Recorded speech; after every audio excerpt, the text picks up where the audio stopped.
This young gentleman had liposuction of his chest a year ago for the treatment of gynecomastia. He had some improvement, but it wasn't a total improvement, and it also left him with some contour irregularities.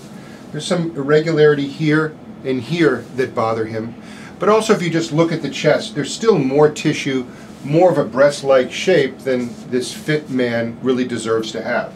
So the plan is to do liposuction to try to flatten this down as much as possible, so that instead of having this somewhat overhanging shape, that the liposuction will remove that and the skin will tighten it and flatten it down.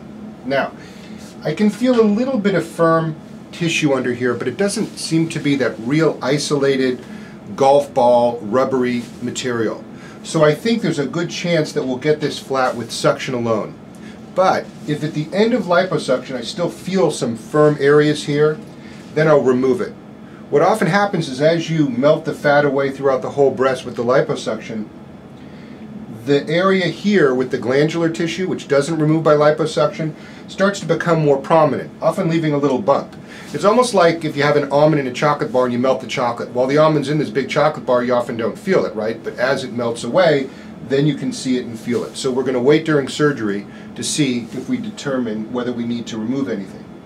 The other thing is I'm going to do ultrasonic liposuction on him, because while it has some value in all men, the real advantage is when you go back to do a revision.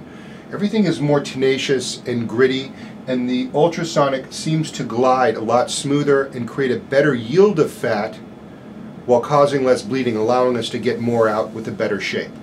Whether ultrasonic liposuction causes better skin tightening is subject to debate, but the real reason we're using it here is I think we'll get a much better yield of fat and a better overall contouring.